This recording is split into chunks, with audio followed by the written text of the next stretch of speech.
స్వీకారంలో ఓవైసీ మాట్లాడిన దాని మీద మీ అభిప్రాయం? చూడండి, హైదరాబాద్ ఎంపీ అసదుద్దీన్ ఓవైసీ ఏదైతే లోక్సభలో జై భీమ్, జై మీమ్, జై తెలంగాణ, జై ఫిలిస్తీన్ అని ఏదైతే ఆయన చెప్పినాడో ఇది చాలా బాధాకరం విషయం అండి. ఎందుకంటే దేశంలో ఉన్న ప్రతి ఒక్క ప్రజల మీద మీరు లోక్సభల ఎలక్షన్ కొట్లాడి హైదరాబాద్ నుంచి లోక్సభలో పోతే మీరు భారత్ మాతకి జై అని చెప్పాలి, లేదంటే హైదరాబాద్ జై చెప్పాలి, జై తెలంగాణ చెప్పినా మంచిదే. కానీ నువ్వు ఎలక్షన్ ఫిలిస్తీన్ నుంచి కొట్లాడలేదు, ఫిలిస్తీన్లా పుట్టలేదు, దేశంలో పుట్టి భారత్ మాతకి జై చెప్పాలి అంటే నీకు ఎందుకు ఎట్లా అంత కష్టం? నేను లోక్సభ స్పీకర్కి ఒక రిక్వెస్ట్ చేస్తున్నాను, ఓం బిర్లా గారికి. ఎందుకంటే ఈ ఒక్కసారి కాదు, ఇంకా ముందు కూడా చాలాసారి నేను భారత్ మాతకి జై అని చెప్పట్లేదని చెప్పినారు. లోక్సభ స్పీకర్కి నా రిక్వెస్ట్ ఉంది, ఒక వ్యక్తిగతంగా ఇమీడియట్గా ఆయన పైన యాక్షన్ తీసుకోవాలి. 5 సంవత్సరం లాగా ఈయనకి లోక్సభలో సస్పెండ్ చేసుకొని లోక్సభలో రావద్దు అని అట్లాంటి చర్యలు కూడా తీసుకోవాలి. ముఖ్యంగా సుప్రీంకోర్టుగా ఇన్వాల్వ్ కావాలి. ఎందుకంటే ఇది దేశం విషయం. ఈ దేశంలో మీరు పుట్టిన తర్వాత ఈ దేశంకి జై చెప్పాలి. లోక్సభలో నువ్వు భారత్ మాతకి జై చెప్పలేదు పర్వాలేదు, కానీ ఫిలిస్తీన్ జై అని చెప్పిన ఏంది ఈ పరిస్థితి? ఎట్లాంటి చాలా విషయాలు ఉంది. సుప్రీంకోర్టు కూడా కానీ లోక్సభ స్పీకర్ కానీ అసదుద్దీన్ ఓవైసీ పైన గట్టిగా చర్యలు తీసుకోవాలి, ఆయన పైన యాక్షన్ తీసుకోవాలని మా కోరిక ఉంది అండి.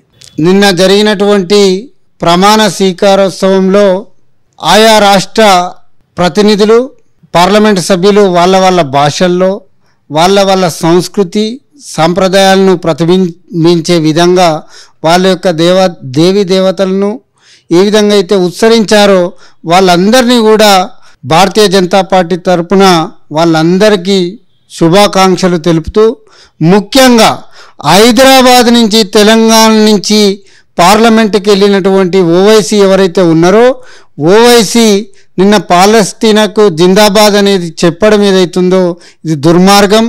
ఇది భారతదేశ ప్రజలను, భారతదేశంలో ఉన్నటువంటి మైనారిటీ సోదరులను కూడా అగౌరవపరిచేటటువంటి ఏదైతే చర్య, దీనిపైన ఖచ్చితంగా ఈ కేంద్ర ప్రభుత్వం ఇమ్మీడియట్లీ యాక్షన్ తీసుకొని అతన్ని పార్లమెంటు నుంచి సస్పెండ్ చేయాలా, అతన్ని బర్ఖాస్తు చేయాలా.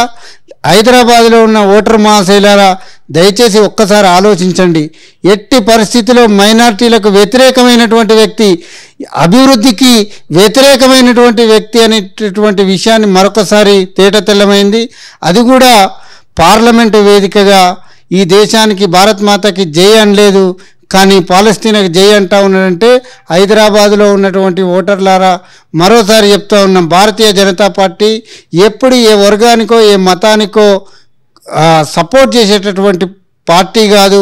మేము అందరినీ కలుపుకొని అభివృద్ధిలో ముందుంచాలనేటటువంటి పార్టీ భారతీయ జనతా పార్టీ.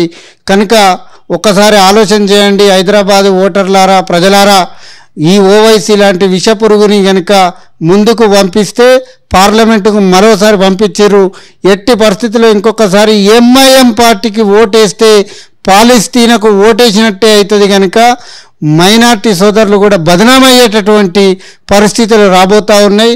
మొత్తం మైనార్టీల్ని బదనాం చేసేటటువంటి పరిస్థితి ఓవైసీ తీసుకున్నాడు. కనుక మైనార్టీలారా ఒక్కసారి ఆలోచించాలి. ఓవైసీ కూడా మీ అందరికీ వ్యతిరేకమైనటువంటి వ్యక్తి కనుక హైదరాబాదులో ఎక్కడికక్కడ అడ్డుకోవాలి. ఈ దేశంలో ఎక్కడ పోయినా సరే వదిలే ప్రసక్తే లేదు. భారతీయ జనతా పార్టీ తరఫున ఖచ్చితంగా మేము కూడా అతన్ని ఎక్కడికక్కడ అడ్డుకుంటాం. ఈ కేంద్ర ప్రభుత్వాన్ని కూడా ఒకటే కోరుతా ఉన్నాం, ఎట్టి పరిస్థితుల్లో అతన్ని సస్పెండ్ చేయాలనేటటువంటిది కోరుతా ఉన్నాం.